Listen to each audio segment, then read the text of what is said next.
Bonjour tout le monde! Avez-vous déjà remarqué les paroles qui se disent dans des discussions un peu trop enflammées? Qu'il y a des positions qui commencent à se prendre par rapport à l'autre, des espèces de rôles. Mon nom est Carole Laurando, je suis accompagnatrice holistique et je vous guide à travers conscient et inconscient à trouver vos propres solutions. Alors aujourd'hui, les positions relationnelles, c'est notre sujet. C'est une étude de Virginia Satir. C'est une psychothérapeute qui se spécialisait surtout dans la relation familiale.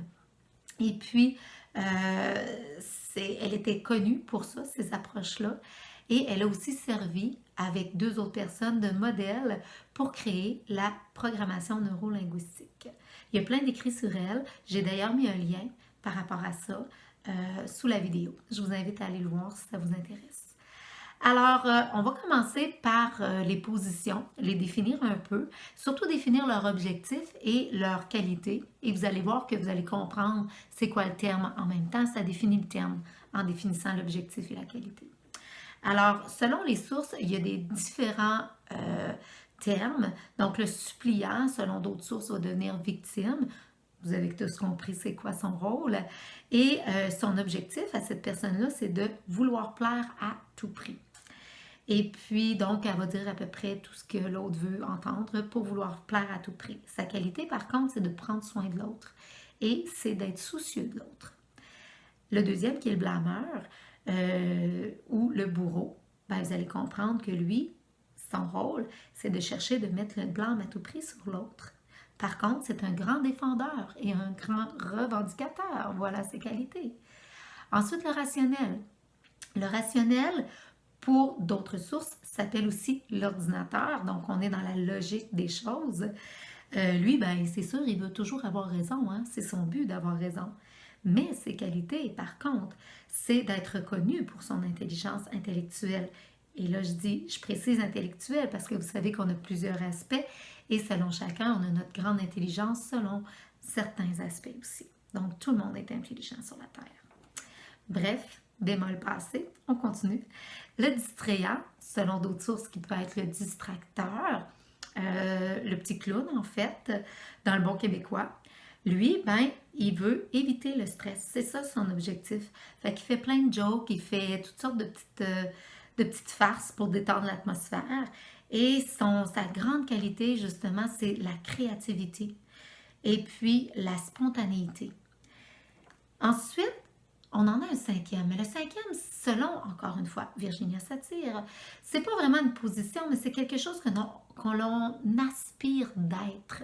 C'est le niveleur. Le niveleur, en fait, le mot le dit, c'est pour niveler, hein? C'est pour tout remettre à niveau les choses. Son objectif, c'est d'être soi-même avec les autres. Sa grande qualité, son objectif aussi, c'est sûr qu'il veut rétablir les faits. C'est d'être soi-même en rétablissant les faits.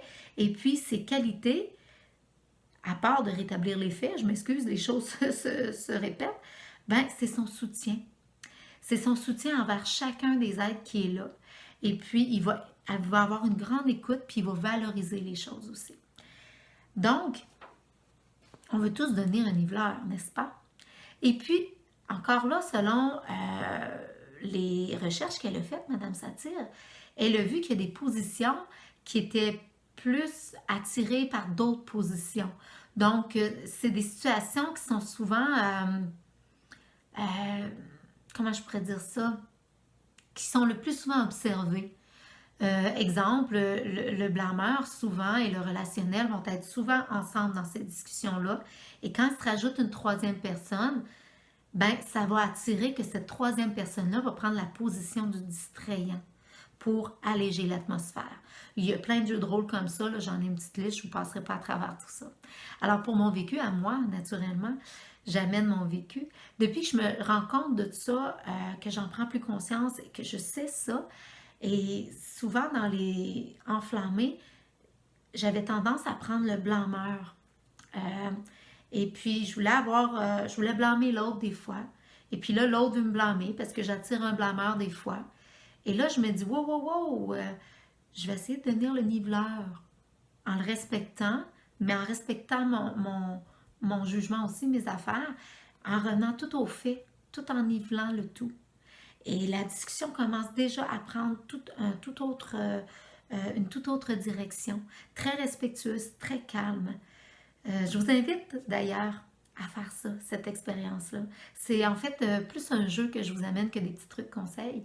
Je vous demande à analyser un petit peu dans les discussions que vous avez à faire face plus enflammées, de voir le rôle de l'autre, la position de l'autre, de vous ajuster, puis pourquoi pas de devenir un petit peu le niveleur vous-même. Et aussi, des fois, puisqu'on attire souvent une prédominance, on joue chacun un rôle différent, souvent dans selon le contexte, mais on attire souvent une prédominance. Alors, quand vous avez l'autre qui parle en avant de vous, puis que vous décelez une victime, ben, puis que souvent c'est des victimes qui en avant de vous, c'est parce que votre position va attirer souvent ce genre de personnes-là. Faites-en l'expérience pour voir. Alors, je vous invite à continuer de converser dans l'être unique que vous êtes, dans toute votre complexité et votre globalité. Et pourquoi pas essayer de découvrir, en ce qui concerne le positionnement de chacun, surtout le vôtre. Alors, bonne conversation tout le monde.